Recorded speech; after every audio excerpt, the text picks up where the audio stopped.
She cleaned the office every night until she took down a terrorist ring. The building had long since gone silent when Rosa Santiago began her shift. At 10:41 p.m., the lobby lights dimmed to a soft hum, casting long shadows over empty desks and blank monitors. Most of New York City was winding down. But for Rosa, this was when she came alive. This was when she disappeared. She pushed her mop bucket across the marble floor, her steps quiet, her eyes scanning. She never made a sound unless she wanted to. She knew which tiles creaked. She knew which vents carried voices. She knew when the silence had weight. And tonight, it did. The Archer Financial Building was a glass fortress by day, filled with power ties and status watches. But at night, it turned into something else. It became vulnerable. It breathed in secrets. And Rosa had always known how to listen. She hadn't always been a janitor. 10 years ago, she sat behind a console in a NATO field office, wearing a headset and decoding chatter that could prevent explosions. Her fingers danced over keyboards while her eyes traced patterns most analysts missed. She'd been one of the best, and then, just like that, she was gone. New name, new life, new story. The cleaning job came with cash pay, anonymity, and silence. Everything she wanted, but the instincts never left. 3 weeks ago, she started noticing the irregularity. Conference room 11B. Always Tuesday nights. 2 men, no calendar invites, no catering deliveries. No one ever came in or out during the day. At first, she told herself it was a late audit team, or a project crunch. She wanted it to be nothing. But after the 3rd week, she started listening. That's when she began placing the recorder. It was small, disguised as an air freshener refill cartridge. Her fingers had modified it in under 20 minutes, a habit from her old life when she built surveillance tools out of chewing gum wrappers and old wristwatches. She hadn't lost the touch. Tonight would be her 4th time. She moved with care, passing security with a nod. Daniel, the usual guard, gave her a wave. Friendly guy, one of the few who remembered her name. "Cold one tonight?" he said, glancing at the wind shaking the front doors. Rosa smiled faintly. "Keeps the noise down." "Only you would enjoy that." He laughed. She didn't correct him. As she entered the hallway leading to 11B, her pace slowed. Her pulse didn't. She approached the door and crouched to tie her shoe, slipping the recorder into the corner vent. She pressed the button with the edge of her nail. A faint vibration pulsed against her skin. It was active. She didn't stay long. Just enough to mop past the glass door. Just enough to hear muffled voices and see shadows moving behind the blinds. They were careful. They never turned the lights fully on. She was careful, too. In the janitor's closet, she perched on an overturned bucket and waited. The closet was small, claustrophobic, but it muffled sound. She sat in the dark with the door slightly ajar, her eyes closed, listening to time pass. An hour later, she retrieved the recorder. By 12:56 a.m., she was back in her apartment above the laundromat. Her son was fast asleep in the next room, his mouth slightly open, his arm curled around a faded plush shark. She watched him for a moment before turning. On her laptop, the voices were clearer this time. Male. Middle Eastern accent, but refined. Fluent English. No names. They were talking about shipments, routes, something being moved across borders, something they couldn't risk being scanned. She wrote down 3 words. Wave. Ghost. Net. They repeated them 6 times, but never in the same order. She stared at the page. These were code phrases. She knew it, and that meant this wasn't just suspicious. It was operational. She closed her eyes. This wasn't supposed to be her life anymore. The next day, something changed. Daniel was gone. No warning. No goodbye. Just replaced. The new guy was cold. Silent. His name badge just said E. Keller. His eyes swept her too slowly, and his smile never reached his eyes. When she asked what happened to Daniel, he said, "He was reassigned." To where? No idea. Policy stuff. She nodded and walked away. But her mind didn't stop moving. That night, she tested a theory. She entered the executive lounge at 1:15 a.m., knowing it was usually empty by then. She adjusted the thermostat to a few degrees higher, waited 15 minutes, and then entered the adjacent room with her mop. There was condensation on the inside of the vents. Someone had been breathing in there, not 10 minutes earlier. Back at home, she plugged her recorder into a different laptop, an offline one, the kind she used to build back in Cyprus. She ran spectral analysis on the voices.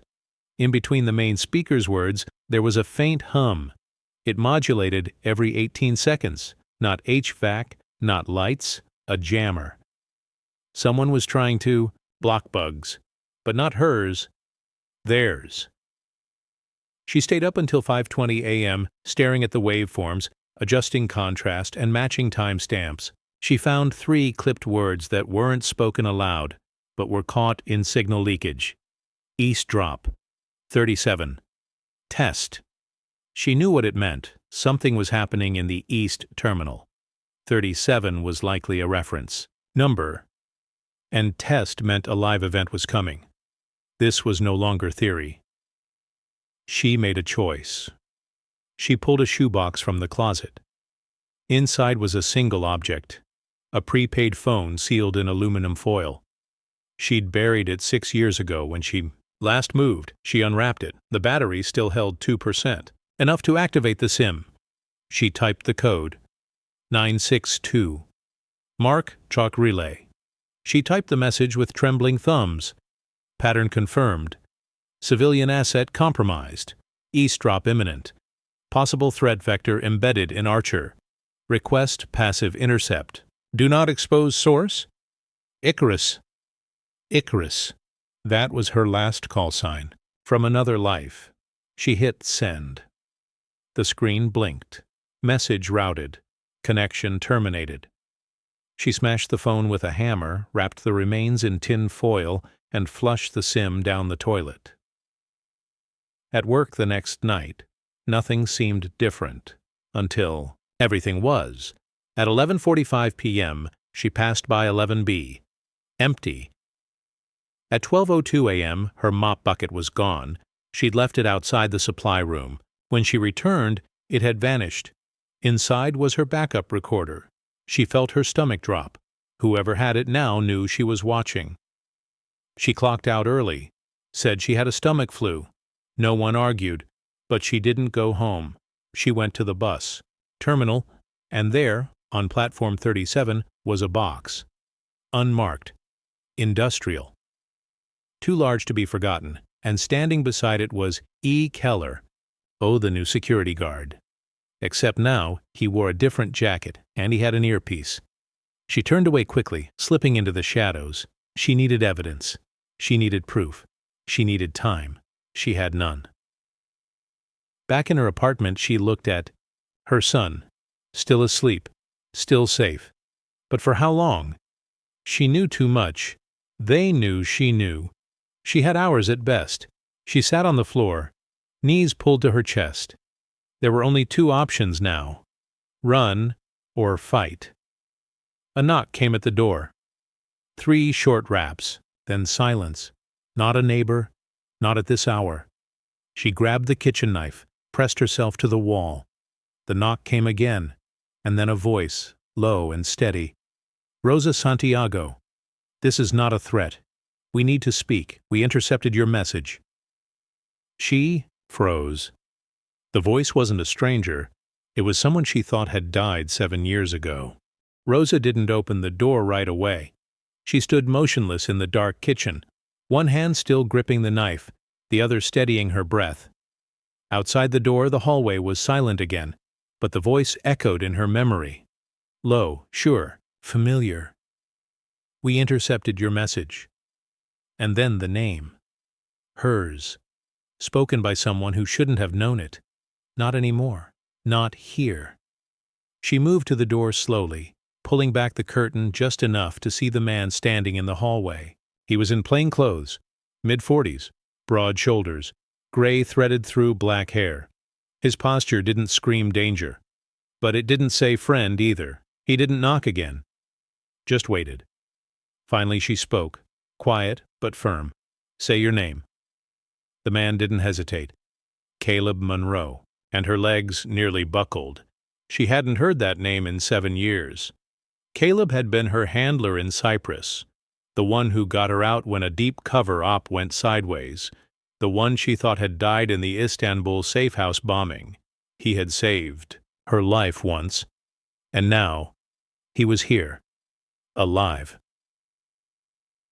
She opened the door slowly, the knife still behind her leg. Caleb looked older than she remembered. His face was leaner, the edges of his eyes had deepened, but the calm was still there, the calm that said he knew more than he let on. "You're dead," she whispered. "Only on paper," he replied. He stepped inside. The apartment was small, clean, and quiet. A kettle sat cold on the stove. Toys were tucked into a corner. The curtains were drawn tight. Caleb scanned the space once and then looked directly at her. "I didn't want to bring this to your doorstep, Rosa, but you poked something live." She crossed her arms. "I poked it? You're the one who ghosted out of a war zone and let everyone think you were Ash." His eyes didn't flinch. "I had to disappear. Too many eyes. Too many operations burned, including yours." Rosa stepped closer, her voice low. "Why now?" He pulled a flash drive from his coat pocket and handed it to her. "Because the chatter you picked up? We've been chasing that thread across 4 countries.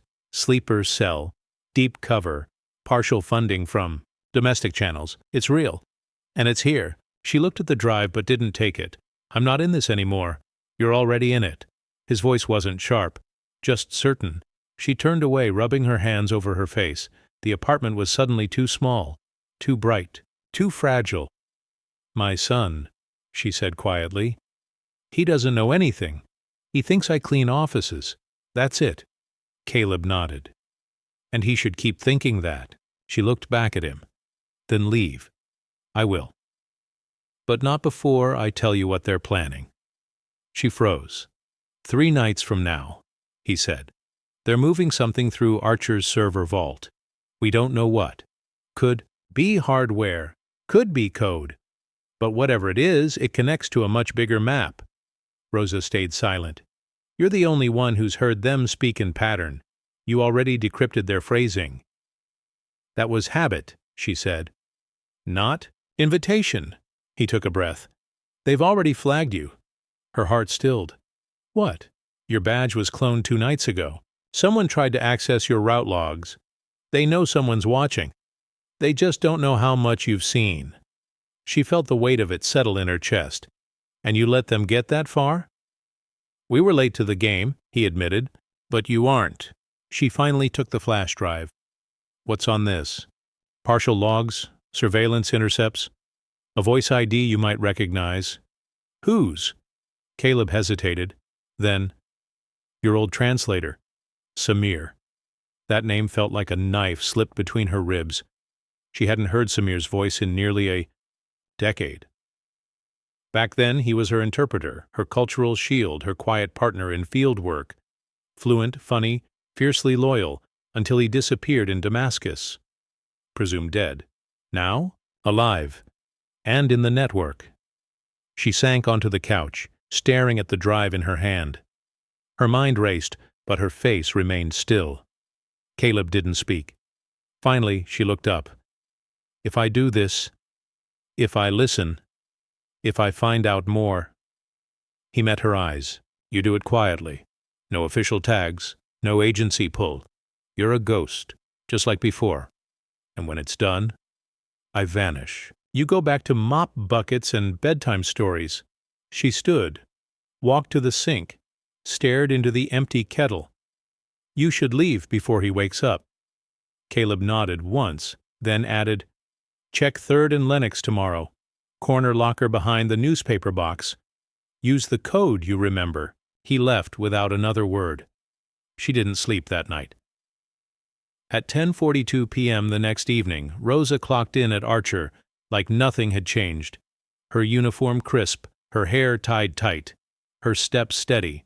She made her rounds, bathrooms, trash bins, conference rooms, but when she passed 11B, her eyes lingered. The lights were on tonight, and for the first time, she walked straight past them. No pause, no listening, just movement, but her pulse quickened. At 12:03 a.m., she slipped into the stairwell and climbed down to the sublevel, a floor used mostly for maintenance and server overflow. She walked slowly, casually, as if on routine, but in her left glove, a receiver hummed softly, one she had built herself from parts of a broken walkie-talkie and an old Bluetooth headset. She passed room S17, stopped, listened. Inside, someone was speaking in Arabic, calm, measured, not rushed. She didn't catch the words, just the tone. But it was unmistakable. Samir. She hadn't heard his voice in 10 years, and it hadn't changed. She didn't linger, just passed the room and kept walking, but her chest felt tight, her breath too shallow. Samir. He was here, alive, and part of this. The next morning, she walked to 3rd and Lenox. Rain slicked the sidewalks. The newspaper box was half empty. She reached behind it, found the loose panel, and twisted the lock twice clockwise, once counter. Inside, a plain manila envelope. No label. She took it home. Inside were printed transcripts, the same chatter she'd recorded, only longer. Complete, and at the bottom, a photo. Samir, beard trimmed, in a suit, shaking hands with a man Rosa didn't recognize, in front of Archer Financial's main lobby. 2 weeks ago. She stared at the photo for nearly 20 minutes. Then she burned it. That night, she left early again. She told her supervisor she wasn't feeling well. No one questioned it. They never did. At 1:15 a.m., she sat in her dark apartment, the lights off, her son asleep down the hall. Her hands shook as she loaded the last message. From the drive. It was Samir's voice again, saying words she didn't want to believe. Drop confirmed. Rosa still unconfirmed asset. I'll verify proximity myself. If she's clean, she stays out. If not, we clean. Clean. They were going to test her. And if she failed, there was no time left. She opened the panel under her bed, pulled out the case she swore she'd never touch again. Inside, her old tools. The gloves, the microlens, the sleeves lined with wire, and a patch of fabric with a sigil she hadn't seen in a decade. She ran her fingers across it once, then stood. The clock read 2:03 a.m., and she knew, tomorrow night, someone would die. The only question was, who? The key to walking into danger wasn't bravery. It was rhythm. Rosa had learned that long ago, how to mimic the tempo of someone with nothing to hide. One foot in front of the other, hands relaxed, face blank, as if the world was background, as if you weren't hunting or hunted. At 10:43 p.m., she walked through Archer's rear employee entrance with rhythm in her blood. Not fear. Not yet. Her badge buzzed green. The system didn't know it had been cloned. Her shift assignment hadn't changed. She still had janitorial clearance to all 3 floors and the basement, including the server vault hallway. But tonight, she wasn't here to clean. She was here to confirm, to intercept, and to survive. She entered the janitor's closet and closed the door softly. From inside the lining of her coat, she pulled out a thin earbud. She pressed it into her ear and tapped. The mic once. Confirm. A voice crackled through, tight and precise. Channel live. Ghost frequency open. Static mask active. Go dark in 15. It was Caleb, hidden somewhere blocks away inside a borrowed operations van, running surveillance on a line he wasn't supposed to have access to anymore. Rosa didn't answer. She just moved. The plan was simple. Observe room S17 again. catch Samir in the act, identify his contact, confirm the drop window, then get out. Caleb would handle extraction. That was the deal, but Rosa had lived through plans before. She knew how they crumbled. She walked calmly past the server vault and turned the corner toward the sub-level corridor and stopped. Room S17 was open, the door wide. Lights off, no voices. Empty. She ducked behind a utility panel and waited. 1 minute, 3. Nothing. She pressed her mic, whispered. "Room's clear," Caleb answered, voice steady. "Pull back. Something's shifted. You've got motion on level 2, West Wing. Unauthorized signal just pinged from your badge clone." Her blood ran cold. Someone had used the cloned ID. Inside the building.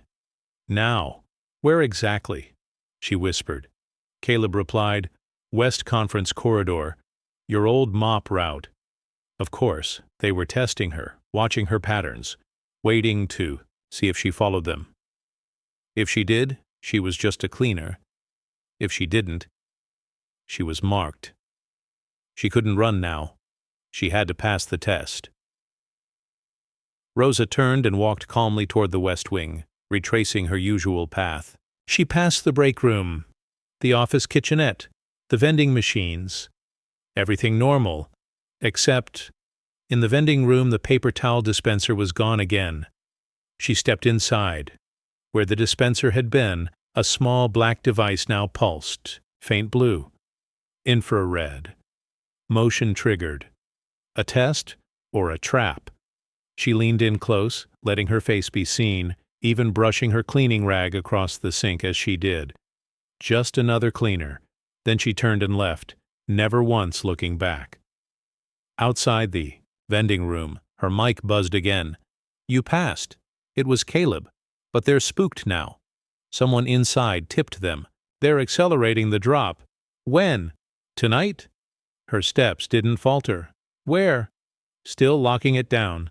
But it's not the sub-level. Too hot. They'll want something quieter. Cleaner. Rosa stopped. She knew where. 11 floors above, Archer's East Wing was under renovation. Gutted offices. Empty floor. Access limited to security and maintenance. Perfect place to vanish. She took the freight elevator, slow and silent, and keyed in the code she'd watched maintenance enter weeks ago. Floor 12. The elevator creaked upward. She held her breath when the doors slid open. Darkness swallowed her. The overhead lights were out. Only the moon through high windows gave shape to the skeleton of the floor. Wires dangled from the ceiling. Plastic sheets hung like ghosts.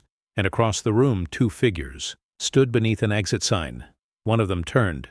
Samir. Even from this distance she recognized his gait. The way he held his weight. His left shoulder slightly forward from an old injury in Syria. He hadn't seen her yet. He was speaking softly to the second man. Taller, American, wearing an Archer badge. Rosa moved into the shadows and listened. "Final. Payload confirmation," Samir said. "It clears in 15. After that, scrub all fingerprints." The other man nodded. "Vault triggers embedded in the diagnostic push." "And Santiago?" The man hesitated. "Still shadowing. No hard link." Samir's voice hardened. "Make one. Tonight." Rosa felt her throat tighten. They were going to plant evidence. Frame her. Make her disappear. She backed away slowly. Her foot hit something. Metal. The sound echoed. Both men turned. Samir's eyes locked with hers. Recognition. Shock. Then he ran. The second man reached into his coat. Rosa dove sideways as a gun cleared the fabric. The bullet missed her by inches, sparking off an exposed pipe. She hit the ground, rolled, and came up behind. A support beam. Caleb's voice screamed in her ear. "Signal cut! Rosa, get out now! You've been burned!" She sprinted across the open floor, weaving through hanging plastic sheets. Another shot rang out, then another. Glass shattered near her head.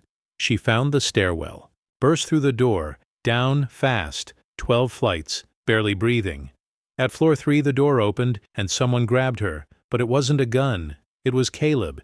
He yanked her into an empty utility room and slammed the door. "You're lucky I was tracking." "Manual floor pressure," he hissed. "Samir saw me," she said breathlessly. "I know.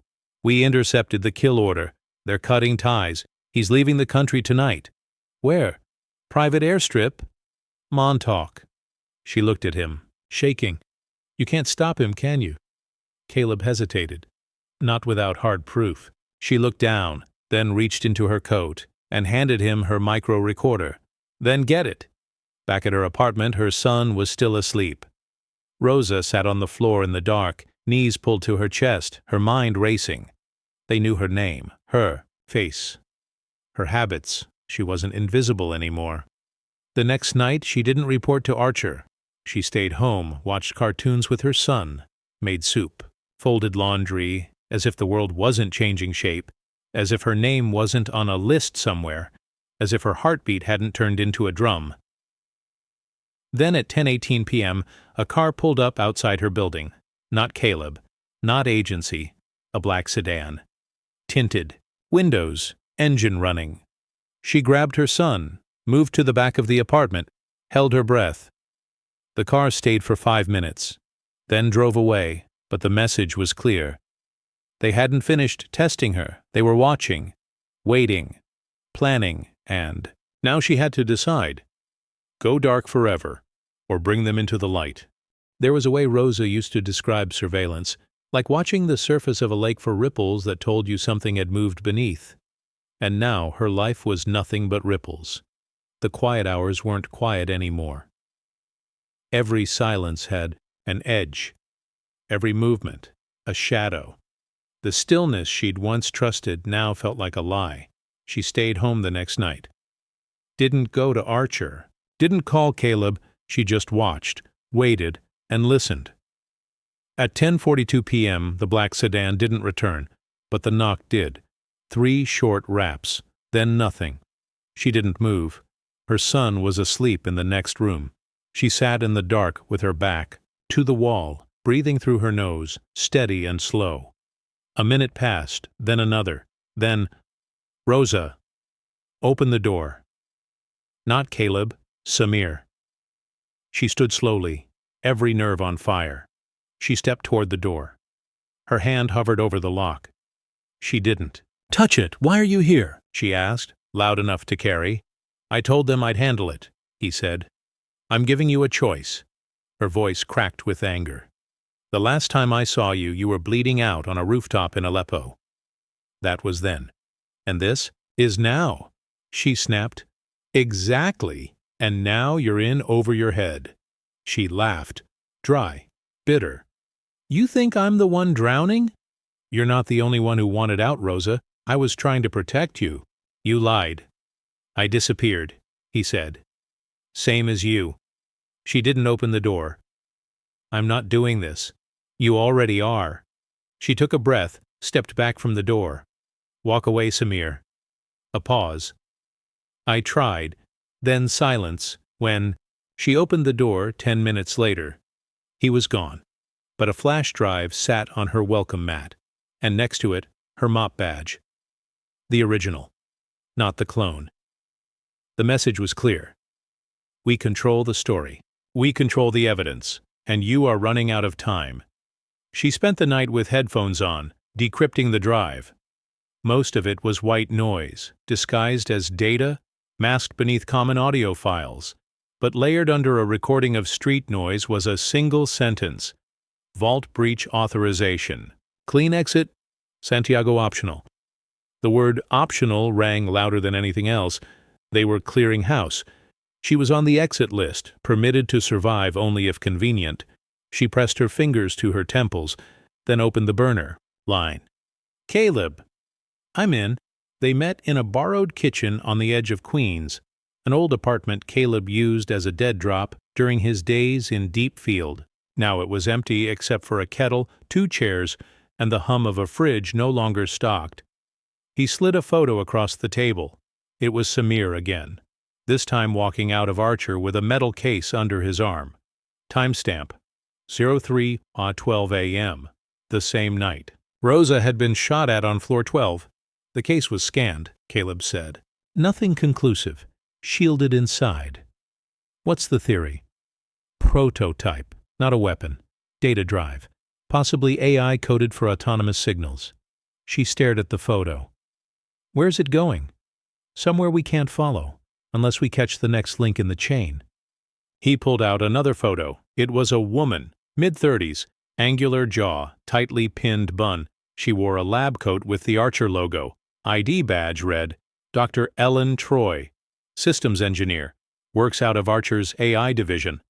Her credentials were cloned twice last week, meaning she's either compromised or orchestrating. Caleb leaned forward. We need to know which, and you're the only one she won't suspect. Rosa raised an eyebrow. I'm the janitor. Exactly. The next night Rosa returned to Archer. She took her usual route. Floors 3 through 5, bathrooms, break rooms, the sub-level hall. But her target was on floor 6, private research. She'd never had clearance.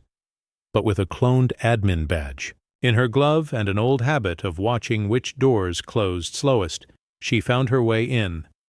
Dr. Troy's office was cold. Not just temperature. Emotionally sterile. Lacking personality. No photos, no trinkets, just files. And order. Rosa moved fast. She scanned the desk, the drawers, the power ports. Then found it, beneath a false bottom in the lower drawer. A single flash drive, labeled Santiago, PRG. She froze, plugged it into her decoder. It was a mimic program, a perfect digital overlay of her badge history. It showed her entering rooms she'd never been in, logging into systems she didn't know existed, accessing files linked to offshore transfers. Someone had built her a paper trail, a damning one. She stepped back from the desk, and a voice spoke behind her. I hoped you'd find that. She turned. Dr. Troy stood in the doorway, hands at her, sides, calm. You know what this means, Rosa said. Troy nodded. It means you're the last loose thread. Rosa didn't wait. She lunged forward, grabbed the edge of the desk and swung it hard into Troy's knees. The doctor crumpled, hitting the floor with a grunt. Rosa ran. She hit the stairwell at full speed, pressed her mic. Caleb, she built the frame. I have the drive. Get ready. Meet me at exit C, he said. She didn't go to exit C too predictable. She went up, 2 flights. Then through the server access hall, then down through the freight lift. Half the cameras in this building didn't work after 1 a.m. She knew which ones. At 1:26 a.m. she slipped out the emergency hatch near the sub-basement. Caleb was waiting in a rental car, motor running. She slid inside, threw him the drive. This ends now, she said. He nodded, but his eyes told her it wouldn't. Not yet. At dawn, Rosa sat on the roof of her apartment, watching the skyline shift. Her son slept peacefully below, unaware of the chaos stacked beneath the surface of their lives. And for the first time in years, Rosa let herself feel something close to fear. Because this wasn't just about clearing her name, it was about choosing a side. She thought she'd already chosen, but war doesn't care about memory, only momentum. The sky was bruised purple when Rosa stepped out onto the roof. She hadn't slept. Her body was tired, but her mind wouldn't shut down. It never did anymore. There were too many variables, too many people in motion. She could practically hear the gears turning across the city, gears she used to know how to jam, redirect, or blow apart. But now they moved without her, and she was scrambling to catch up. Below her, the city breathed, like it didn't care what she was about to do. She hated it for that. The burner phone buzzed on the ledge beside her. A message from Caleb. Movement confirmed. 11:40 p.m. Troy is the courier. Final drop pre-launch. Meet? Rosa didn't answer. She just stared out over the buildings and whispered to no one, "Then that's where it ends." At 10:56 p.m. she walked into Archer like she always had. Uniform pressed, ID clipped, steps calm. She pushed the mop bucket with one hand, the other gloved and tucked into her pocket. She greeted no one. No one greeted her. That was the trick, really. If they think they've seen you 100 times, they never realize which time matters. The freight elevator creaked as it ascended to level 12, the research annex. The doors opened to darkness. Not accidental, intentional. She stepped out slowly, no sound. The air buzzed faintly, like static clinging to the walls. The glass doors to the restricted wing stood ajar. Security protocols were down, just like Caleb predicted. She slid through the opening and moved to the corner. A soft glow pulsed from behind a closed conference door. Inside, shadows moved. She didn't need to see faces to know who they were. Dr. Ellen Troy was delivering the package. Rosa pulled out a receiver disc and pressed it to the vent grate. Audio flooded in through her earpiece, a room full of muffled voices, soft keyboard, taps, the buzz of encrypted signals jumping lines. ETA. 14 minutes. Launch confirmed. Test subject parameters loaded. Then, Santiago trace complete. Authorization initiated. She felt her heart clench. They had mapped her, not just her past, her behavior, her identity. They were feeding it into something. She pressed record. Then she made her mistake. A shift of weight, a scuff of a boot on tile. Inside, the voices stopped. A chair scraped back. Footsteps moved toward the door. She backed, away fast, pulling the receiver disc free, ducking into the corridor, just in time to see the door open and a silhouette step out. Tall, male, wearing tactical boots and no ID. Not Troy, not Samir, another operative. She turned and walked. Slow, calm. Don't run.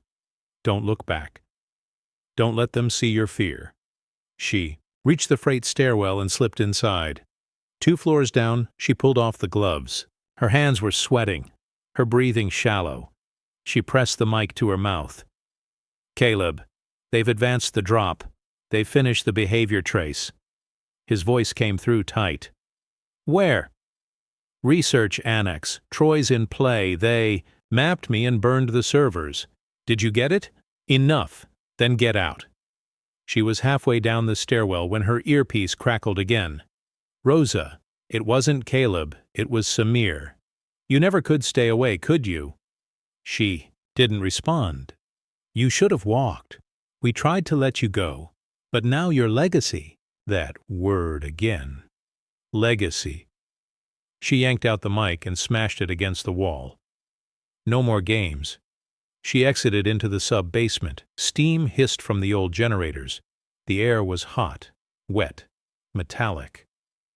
She used to think of this place as dead space, nothing but pipes and rats. Now it was her way out. She moved fast. Toward the back corridor where the emergency servers were located. She still had one job left before she ran. Wipe the remaining mimic trace data Troy hadn't transmitted. And then, she heard it. Footsteps. 3, maybe 4 sets. They weren't hiding. They didn't have to. They thought they had her cornered, and maybe they did. But Rosa had been trained in corners. She pulled the override switch on the coolant panel, flooding the hallway with mist. A temporary blind. Then she reached into the mop bucket she'd wheeled all the way down. Not a mop? A flash. Charge. She tossed it, ducked around the next corner, and counted. 1, 2. Boom. The light burst, flooded the hall with white. She ran. Left. Right. Through the dark, to the server room. Inside, blinking lights awaited her like a heartbeat. She pushed in the access code. Santiago. 947 still worked. They hadn't locked her out yet, but they would. Inside the server room, Rosa moved fast. She plugged her flash drive into the command terminal. The screen lit up with static. Then prompts, mimic, data, route Santiago, model. V2 last updated. 23 minutes ago. They were still running her.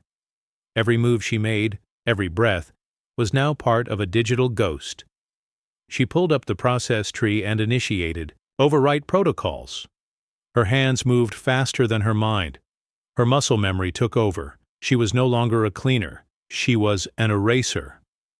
Warning: intrusion detected.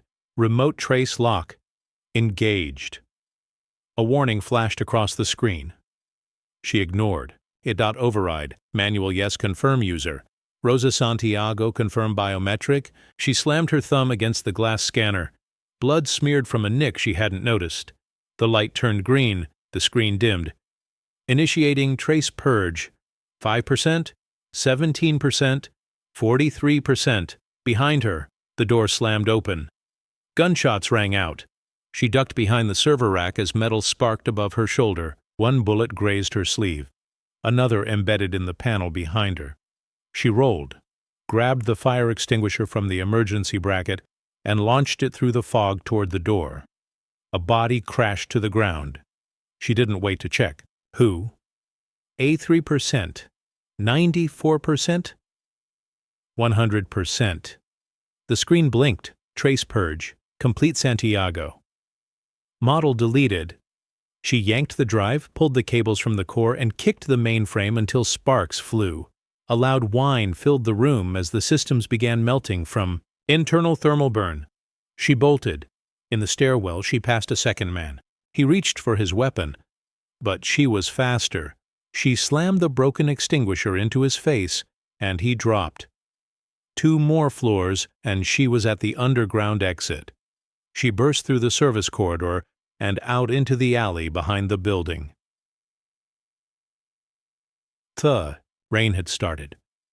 Cleansing. Cold. It soaked her hair, her clothes, but it washed away nothing. A black SUV pulled up, headlights off. The door swung open. Caleb. He didn't speak. She climbed in. He drove. In the back seat, she pulled off the gloves. The ID, the earpiece. She threw them out the window. Then she looked at Caleb and whispered, "Did I erase her?" He didn't ask who her was. He just said, "Yes." Back at the apartment, she stood over her son's bed. His chest rose and fell with peaceful rhythm. His fingers were curled into the edge of the blanket. His mouth twitched. Dreaming. He didn't know the war his mother had walked through tonight.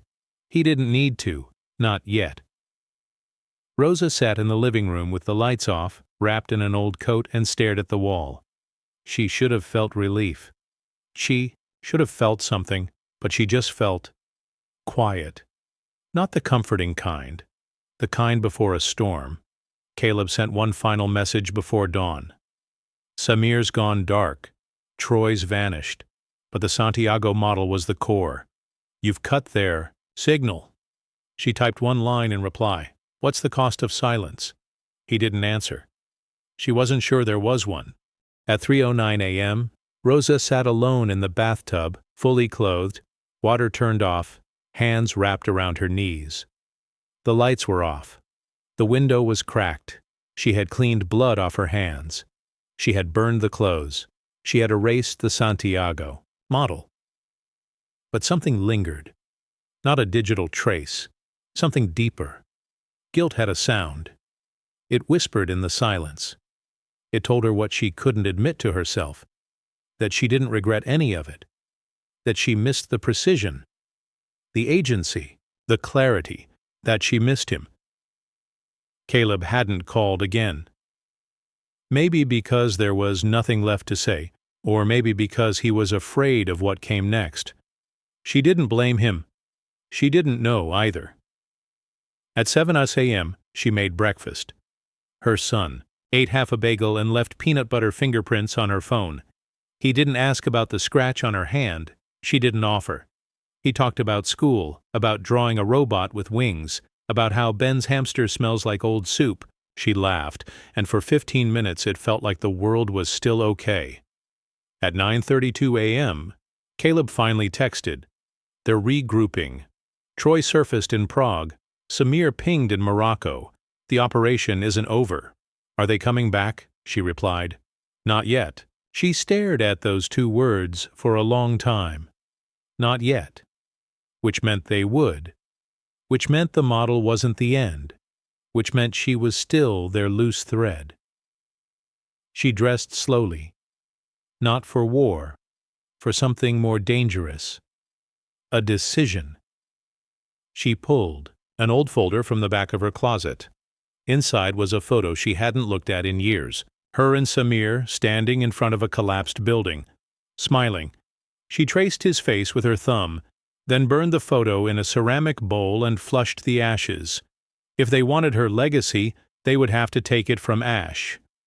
At 2:13 p.m., she met Caleb at the edge of Fort Greene Park. Neutral ground. He handed her a folder without speaking. Inside were flight logs, passport copies, routes, a photo of a woman in a hijab entering a hotel in Tangier, Troy. Then another, Samir. No longer hiding.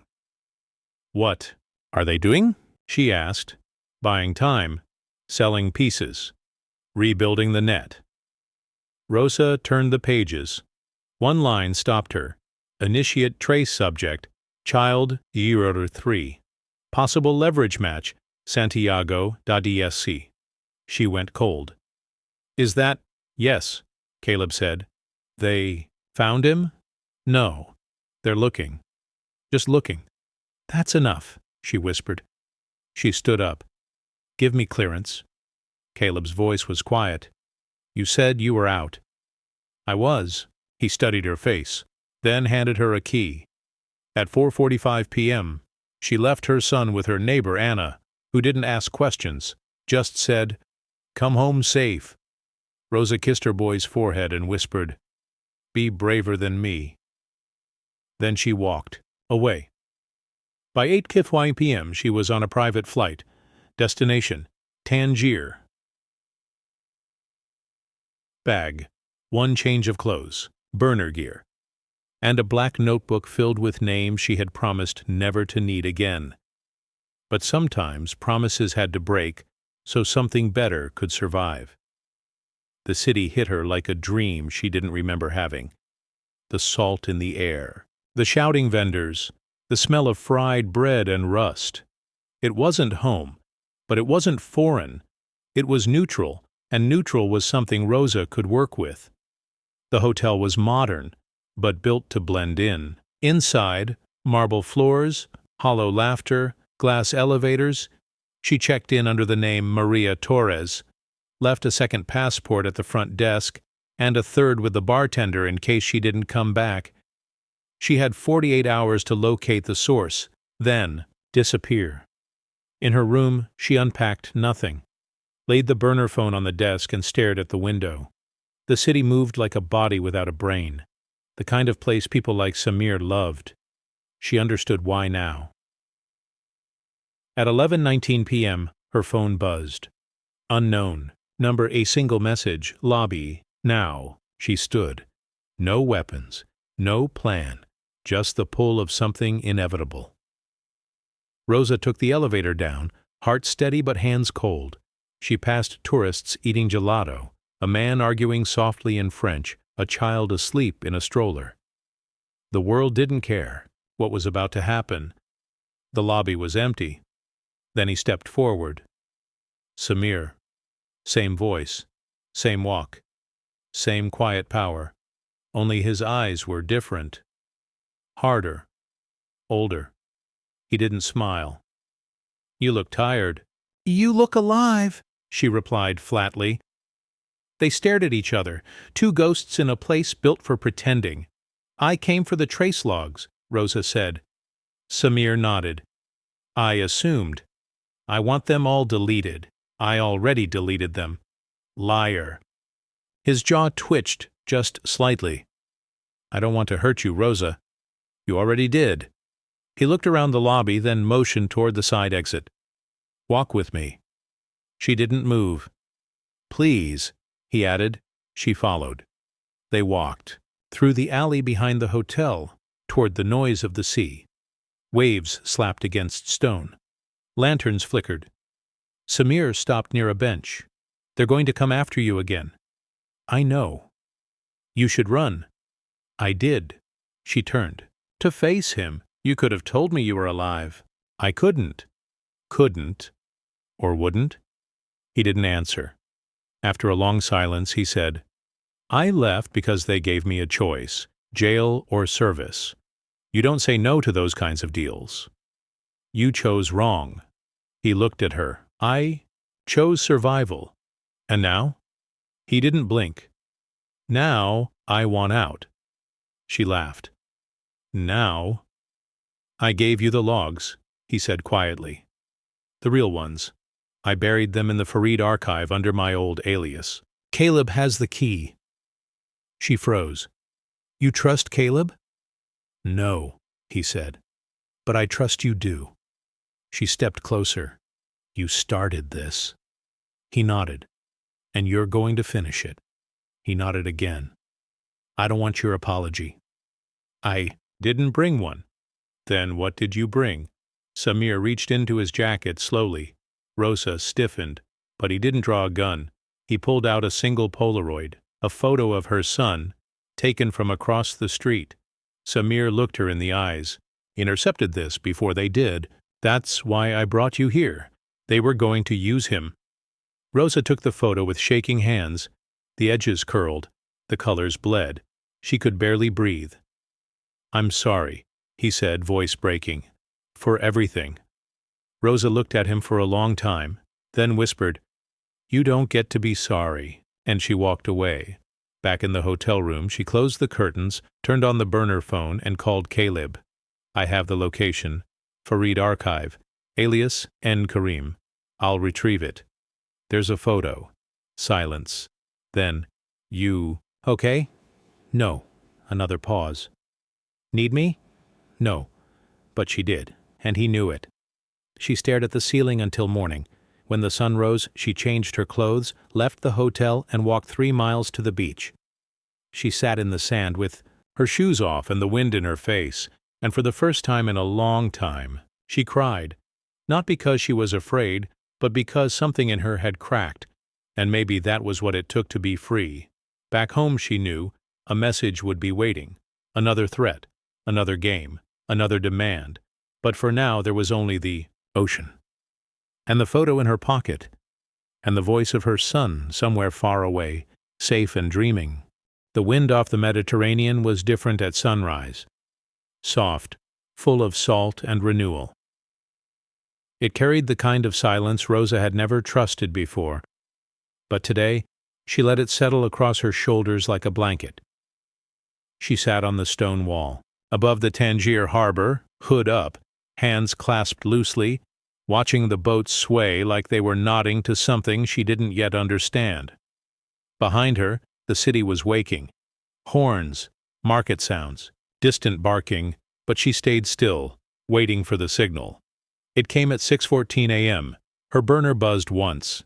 No text, just a file. Encrypted. Clean. From Caleb. She entered the decryption passphrase, her father's military service number, and opened. My.Santiago.model. Confirmed destroyed all mimic files purged.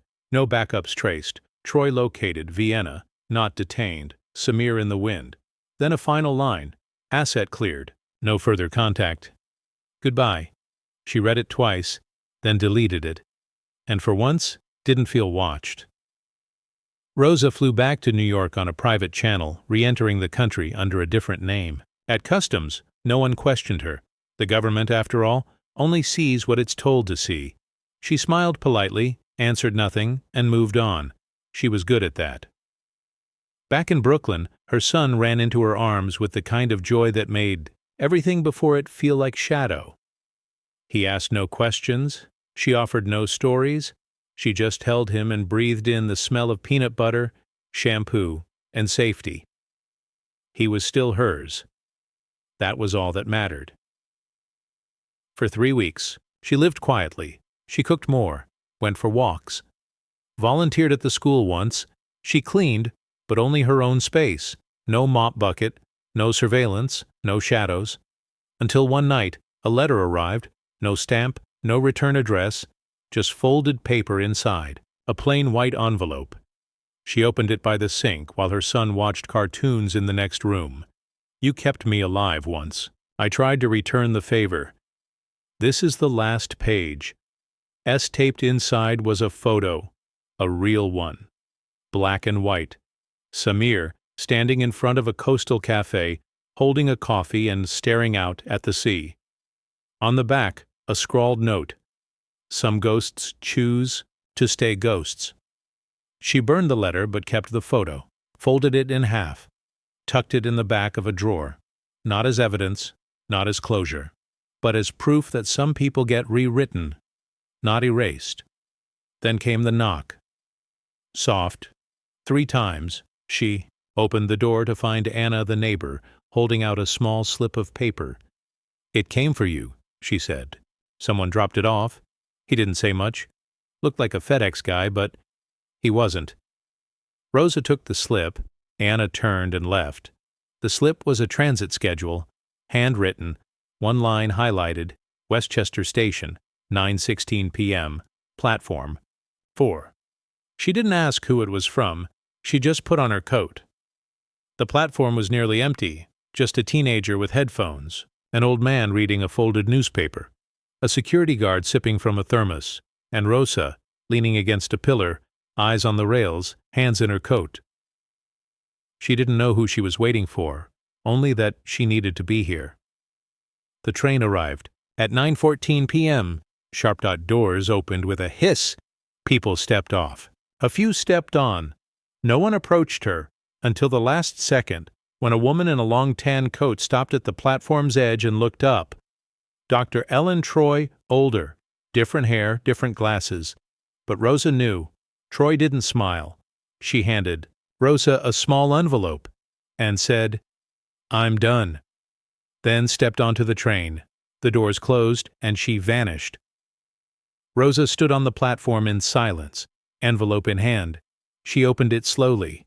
Inside was a single microchip and a folded note. "Every operation has a back door, even mine. Use it or don't. But don't become me. No name." But it didn't need one. She crushed the chip in her hand, then dropped it onto the tracks.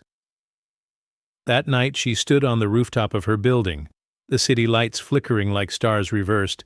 She watched the skyline, listened to the buzz of traffic far below, and finally felt something loosen in her chest. A knot she hadn't even known was still there. She didn't go back to Archer. She didn't disappear, either. She got a job teaching language interpretation workshops to immigrants. Started growing basil on the windowsill. Began reading again. Little things, honest things. She told her son stories, but not the ones she lived, the ones they made up, together. The ones with dragons and secret tunnels and unbreakable maps. Sometimes she still checked shadows. Sometimes she still walked with her eyes low and her ears open. But mostly she just walked, and cleaned only what belonged to her. 1 night years later, her son found a small wooden box in the closet. Inside were papers, a burned phone, and a single photo, folded in half, its edges worn. "Who's this?" he asked. She looked at the picture for a long time, then smiled gently and said, "A man who taught me how to disappear, and reminded me why I should come back."